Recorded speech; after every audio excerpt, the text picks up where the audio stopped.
moving on to the Vikings, only 4 picks in this class. So again, the screams, God, I'd love to trade back. But considering that we cannot for the purposes of this draft, Adam,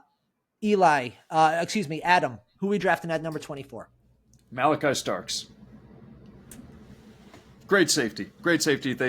They have 2 decent safeties. Harrison Smith is an old man, but he's coming back. Josh Metellus had a good season. He's been a solid player. But when I personally look at the league, I look at teams that are rotating like a 3 safety package. And I think that for the Vikings, they did it last year, for the record. They had Metellus, Harrison Smith, and Cam Bynum rotating as their 3 safeties. I think were they to take Malachi Starks here, they get just a playmaker, but also they get that rotation back. I don't know if he's going to necessarily start over Metellus or Harrison Smith, but whatever packages you can find him, he should be on the field for at least 60% of the snaps, probably up to 75. Teams are playing mostly nickel at this point. So, if you can make him your nickel safety, nickel corner, whatever it is, I think he is a perfect fit for this team. Eli, any thoughts? On mute. Sorry. Adding Jade here at pick 24. I agree. Adding to the defensive backfield is necessity. Our current projected starters in the cornerback positions, we re-signed Byron, which is awesome, but we have Mekhi Blackman and Isaiah Rogers as our other 2 corner spots. So let's let Blackman Brian wasn't terrible. Blackman solid. I'm not arguing he wasn't bad, but we can upgrade the position. So let's add a versatile piece. Let Brian Flores get freaky with it and do his thing. I don't hate that pick. I like the idea of Flores getting freaky with it. Let's do this. Jade, let's go. Welcome to the Vikings here. Which, as a Packer fan, I do not like. I know, but he's going to get turnovers too. That's a great pick. Starks or Jade, that'd be my top 2. Yep, I think I'm a complete agreement there. Texans took a major step back last year. How are we righting the ship? Mike, kick us off here. Who you picking at number 25? Yeah, number 25, might have been a little bit of a reach. With 7 draft picks, this is probably a good spot for them to trade back. In any case, just taking a look at their offensive line, I was thinking Josh Connerly Jr. They're rolling right now with Cam Robinson and Trent Brown, but I think it's important to protect CJ Stroud. Wide receiver is an option here, obviously, with Tank Dell going down with injuries, Stephon Diggs going to the Patriots. They signed Christian Kirk, but outside of that, him and Nico Collins, I don't know how much I trust Kirk as well. I think I could go either way in terms of offensive line or wide receiver, but in this position, I think we need to keep Stroud upright, and we need to be able to slow down the pass rush. If we're going to continually run into Kansas City in the playoffs. I don't disagree with that. Eli, do you have anything to add? Nope. All right, then let's go with Josh Connerly right here. Whoa. Oh. There is a D or an O line issue here that we should address for at least a second. All right. Are we not talking about it? Josh Connerly is an offensive lineman. Yes. What are we having a conversation about here? I don't believe he does it for the O-line, Mr. Caserio. I think if we target Donovan Jackson, who started as a guard for Ohio State and then turned into a tackle and performed great at both positions, us as a team that needs pretty much every position along the O-line, that versatility is fantastic for us. So I think Josh Connerly, I saw him get completely run over by a speed rusher, Mike Green, at the Senior Bowl. So I'm not a huge fan of Josh Connerly. I think Donovan Jackson is the guy who, regardless of whether our bigger needs turns out to be guard or tackle, he can fill that need for us. Okay. I mean, I think, look, I agree with offensive linemen here, whether we go one direction or the other. I think this could be, I appreciate the versatility of Jackson, but I think I like Connerly more just in general of I think his size and his frame. And I think the ability, I think he could move inside if he needed to. I think he could stay outside if he had to. I think we're looking at a right tackle of the future here. Give me Josh Connerly And let's lock him in and protect Stroud a little bit more than we did last year. Going to the Rams, Demo, I'm going to clearly kick this one off to you, our resident Rams fan. Really absolutely hit home runs with your late round picks last year. What is your first round pick this year? Yeah, so the Rams, great D line. We over the past 2 years, we figured that out. We got 2 second-year starters, 2 third-year starters. They're great. We fixed Omar Spates is a great backer. We got Landman as a run-stuffing backer. We've got 3 safeties who can all play. It's great. Our corners are just all average. Okay. Like we have starting corners, but they're all just kind of whatever. We need another difference maker on this defense, and I think Maxwell Hairston is the guy who's going to get turnovers and will eventually turn into that number one guy that we just kind of stick on the number one receiver. Right now, we don't have anyone with his speed on the team or his turnover ability. That could very well be the difference maker in a playoff game, those turnovers. I gotta say, Maxwell Hairston is the guy I've been circling on this for this pick. Eli, Mike, do you guys want to throw another name in there? Yes, I would like to throw Colston Loveland out here for the Rams. It's weird that Colston Loveland's still hanging out this long. Yeah, don't hate it. It is not the biggest need, but you kind of look at what the Raiders did last year, picking Brock and what it did to transform their offense when they already had Michael Meyer. We have Matthew Stafford, who has 1 to 2 years left. So let's get him an impact weapon.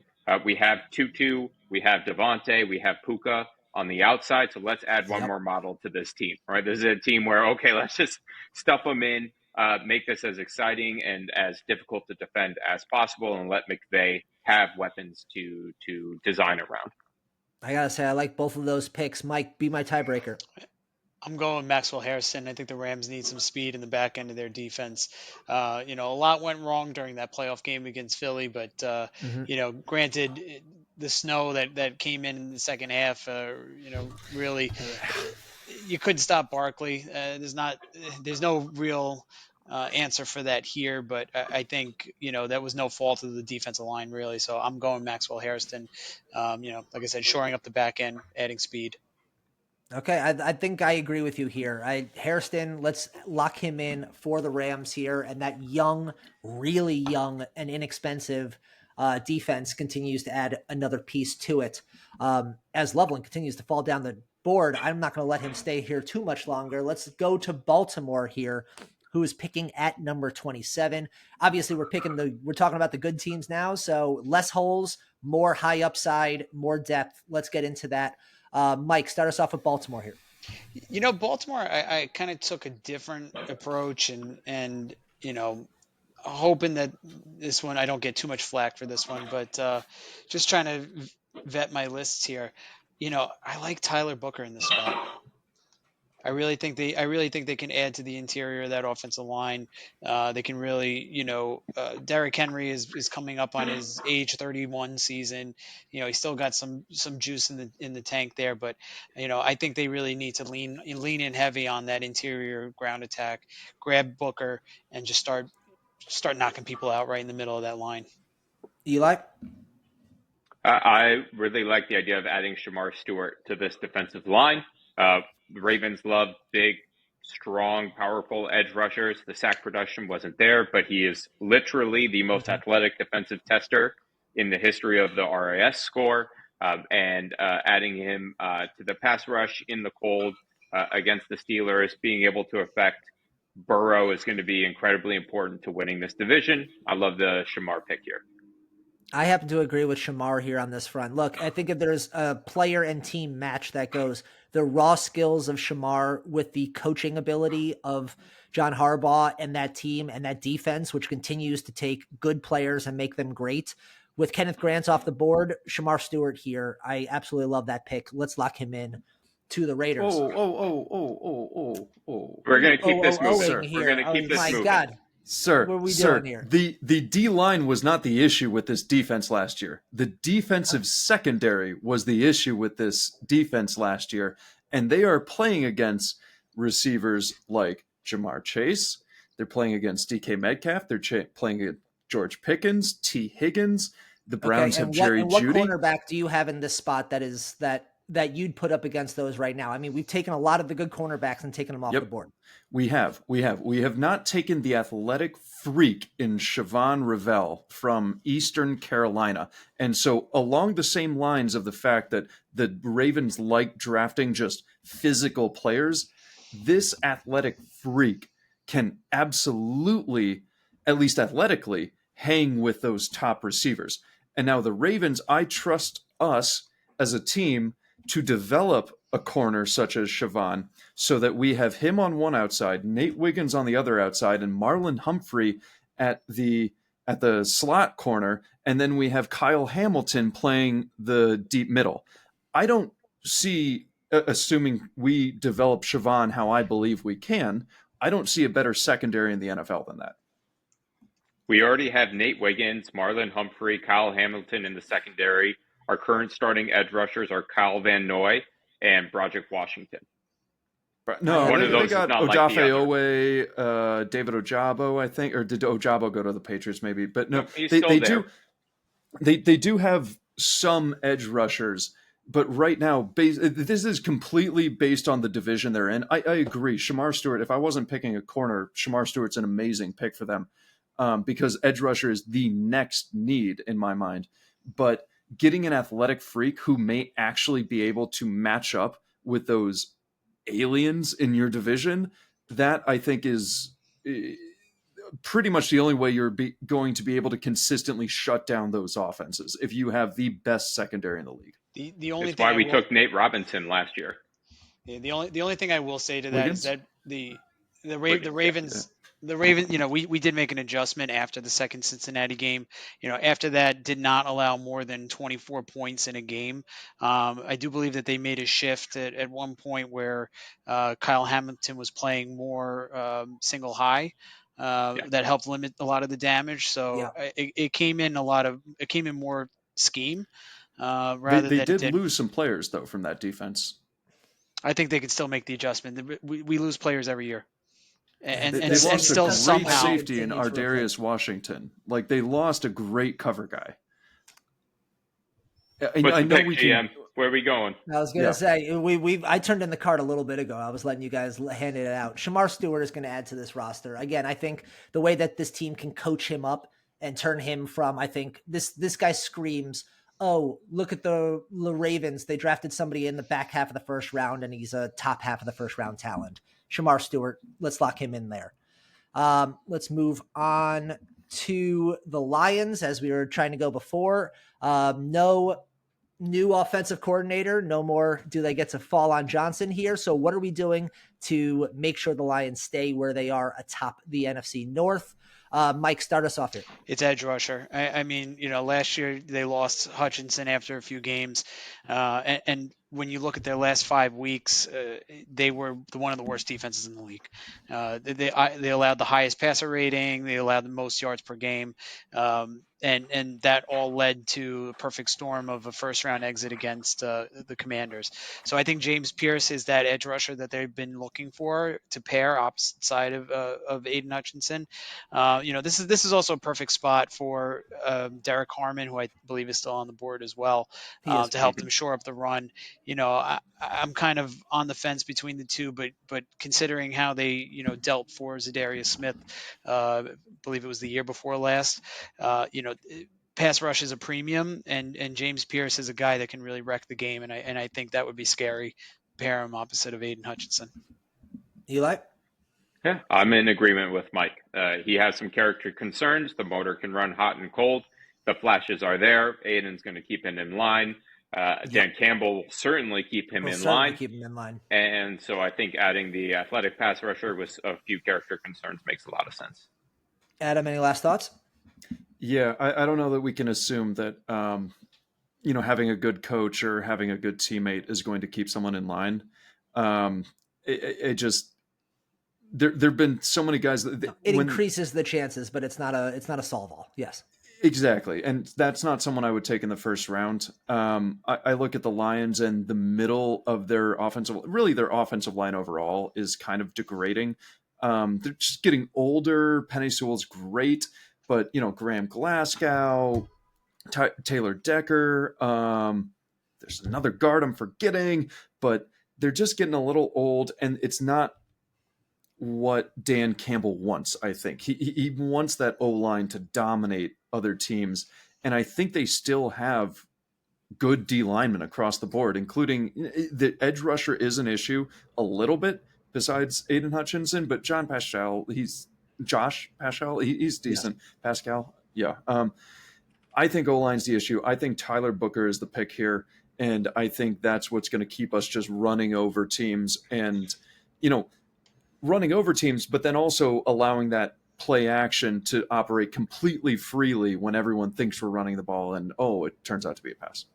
Yeah, I actually love the Tyler Booker here. I think the Lions' pass rush will get better just simply by health, just by having too, better yeah. health luck this year than last year. Again, Hutchinson is just an absolute game wrecker on the outside, and they still almost made a Super Bowl without him on that roster. And they were trying to piecemeal that the entire year last year. Assuming decent health, Tyler Booker helps this team a little bit more. Let's go with him. Let's go with the commies in Washington sitting here at number 29. Mike, hit me with it. Where are you feeling as we look into Jaden Daniels' rookie contract and how we maximize that? How you going about it?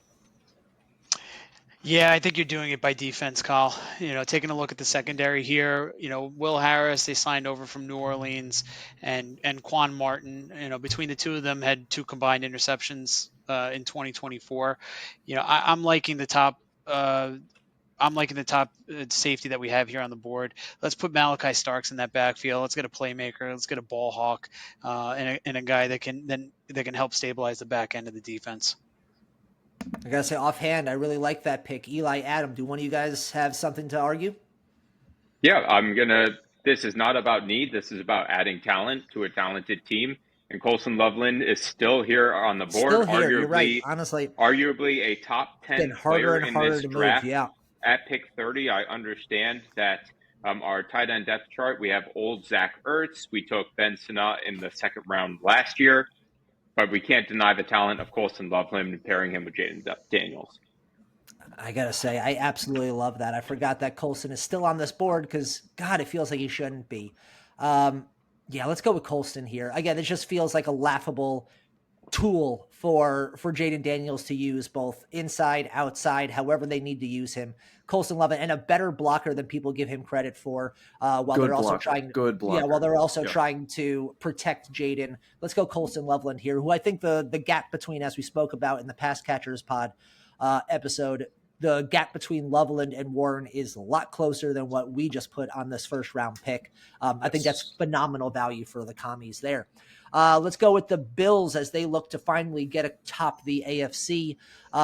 Not a whole lot of holes on this team. Adam, where are you going with it?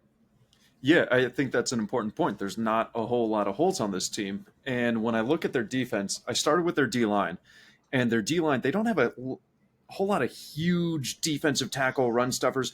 They have a lot of big DNs who can all play everywhere and just create disruption.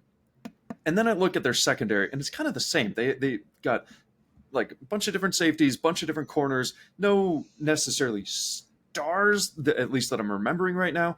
But I think that versatility is kind of our name of the game. So, Mr. Bean, I believe with the 30th pick in the first round, Nick Emanwari would be perfect for us. He can play safety on early downs. He can play linebacker on late downs. He gives us that versatility that we clearly crave, and he gives us a physicality that right now there is not a single other DB on our team that gives us any physicality. So we need that at the upper levels of our defense. He brings it along with the ball skills. I think he's the perfect fit for what we're doing on defense. Eli? I would add Derek Harmon in here. Our current starter next to Ed Oliver is Daquan Jones, who we signed this year. He's 33. He is an average defensive tackle. Pairing the plus run ability of Derek Harmon next to Ed Oliver, who's a little more penetrating, is a good pairing in the defense, and playing in the cold in Buffalo can never have enough defensive linemen. Yeah, Derek Harmon who I was circling on this class as we were going in. Again, it's almost a level of, and you Packers fans will appreciate in the sense of like the quarterback is so good that we don't feel the need to add to a wide receiver or add to the offense too much. The offense is doing its job because Ibuka here would be, I think, a phenomenal pairing of quarterback and wide receiver and someone who's not currently on the roster. Or a type of wide receiver that's not currently on the roster in Buffalo. But at the same time, like with Rodgers for however many years in Green Bay, the offense is moving. The defense is what's going to need to step up against Kansas City, against Cincinnati, against Baltimore. That's how they're going to get to the Super Bowl. So give me Derek Harmon on the defensive line. Hold on. I I gotta don't. say, I Derek dis- Harmon. I Yeah, disagree. go I ahead, disagree, Mike. and I actually I agree with Damon. I think we need a safety in the back end. You cannot rely on Damar Hamlin to play free safety for this defense much longer. I think the defensive line Okay. is small by design, and when you look at the depth chart, you They were have, not particularly great at getting pass rush last year. So, I but mean, you have. outside of two players. But Yes. you have Greg Rousseau, you have Daquan Jones, you have Ed Oliver, you just signed Joey Bosa. I think they're kind of playing this almost like the NFL equivalent of the Golden State Warriors, where they're playing a small lineup and it's intentional. What I think Yeah, but we also watched the Philadelphia Eagles last year just run roughshod over the Chiefs. It doesn't matter what the Eagles. It doesn't matter what the Eagles. Teams got different yeah. personalities. Oh, of course. yeah, No question. But I think the fact that we saw that getting pressure on Mahomes was the way to get him down. We've seen him pick apart a lot of good secondaries. You put him on the ground, he can't do much. I think this is where the conversation. But I don't know how much I agree with that, considering that in the Super Bowl, the Eagles only sent 4 rushers. They sent 5 rushers only once. Yeah. I think the Bills can still generate a pass rush with what they have. I think part of how you solve Mahomes is playing coverage, and that's through Eamon. Okay. All right. If you guys are going to go with it, well, let's go with Eamon then.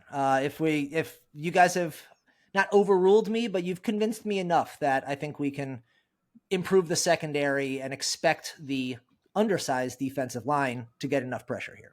Am I allowed a counter to the counter? You can counter the counter to the counter.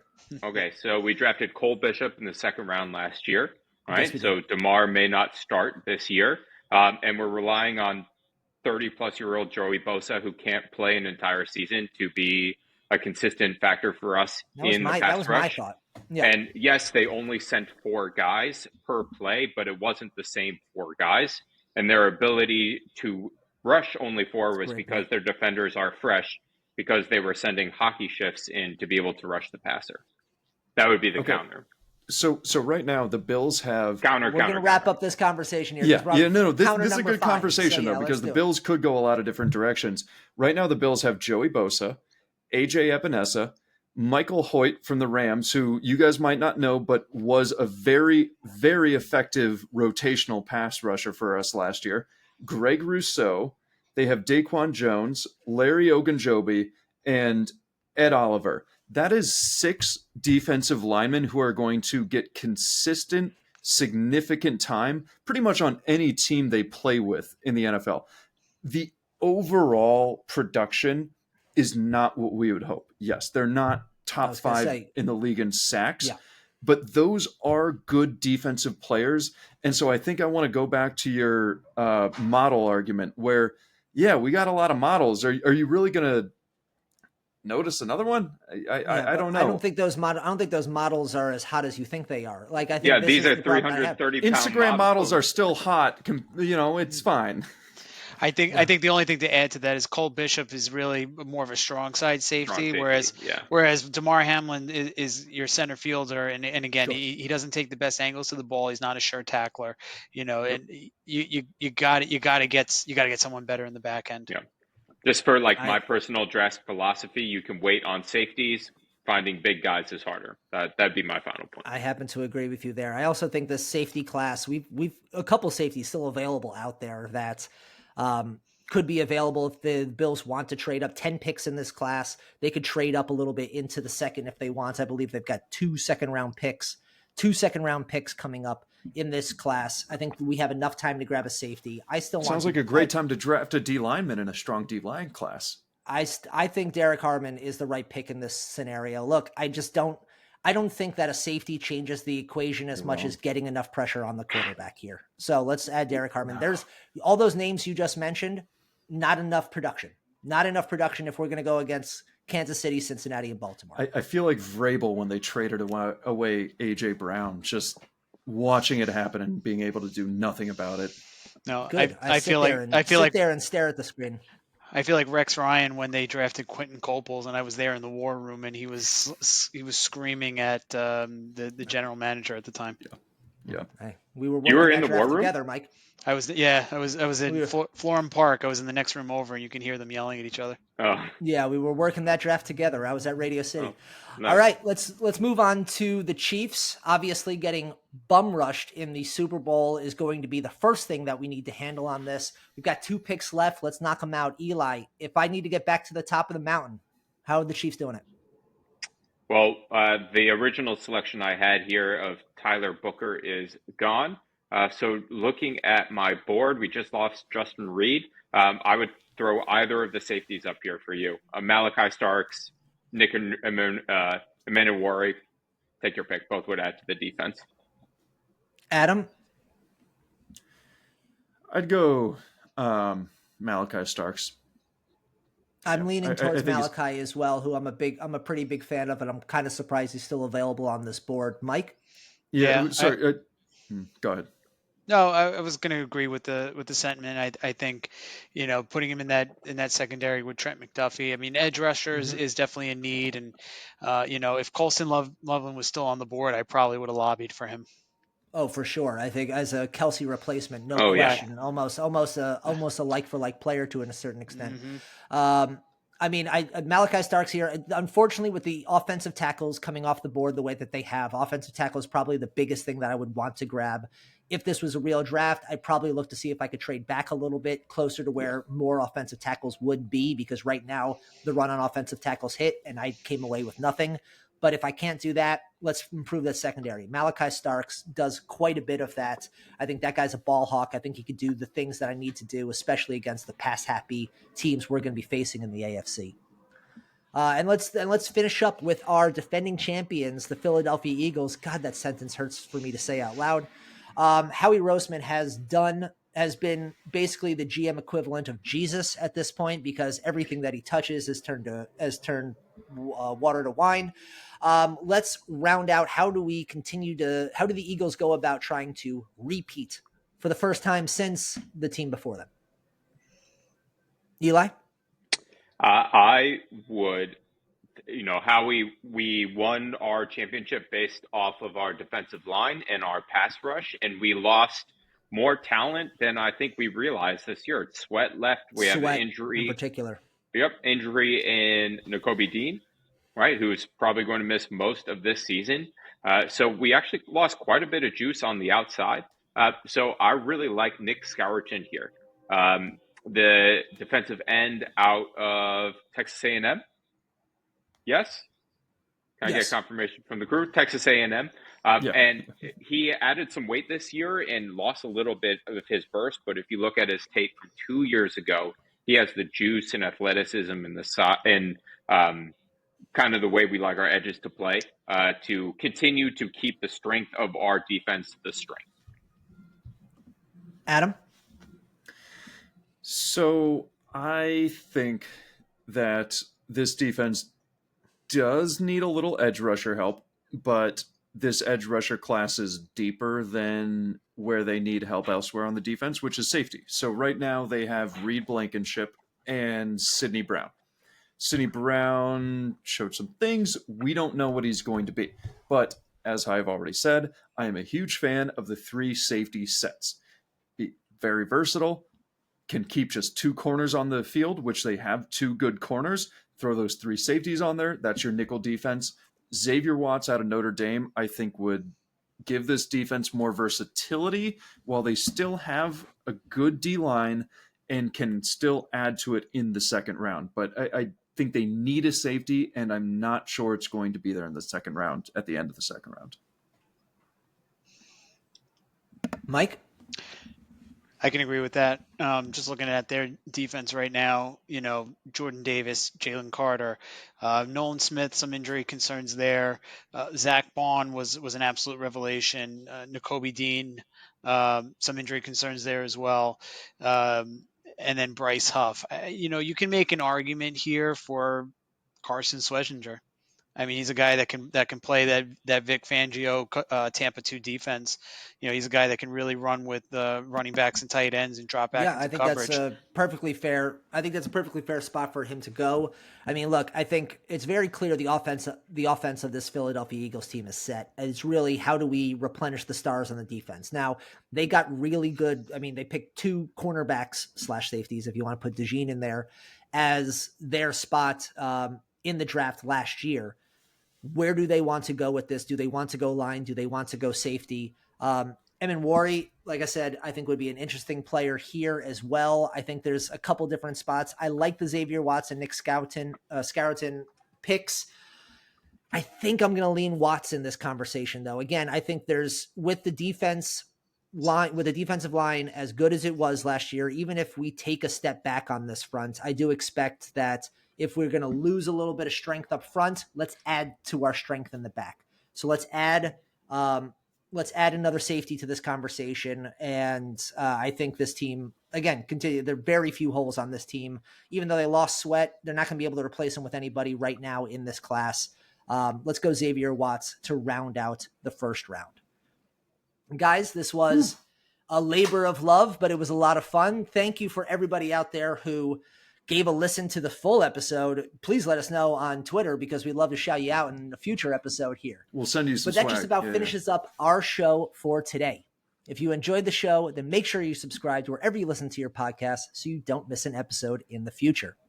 And if you listen on Apple Podcasts, please be sure to rate and review us. Love us them 5 stars. And while you're at it, be sure to follow the Front Office Playbook on X, YouTube, TikTok, and Twitch to be informed of all of our live shows, scouting videos, and more. So stay up to date on everything happening around the NFL and its impact on your team. Be sure to check back in soon for a brand new episode, and be sure to reach out to us on X to tell us what topics we should tackle next. So until next time, for Adam, Mike, Eli, and myself, go enjoy the real draft, and as always, thanks for the listen.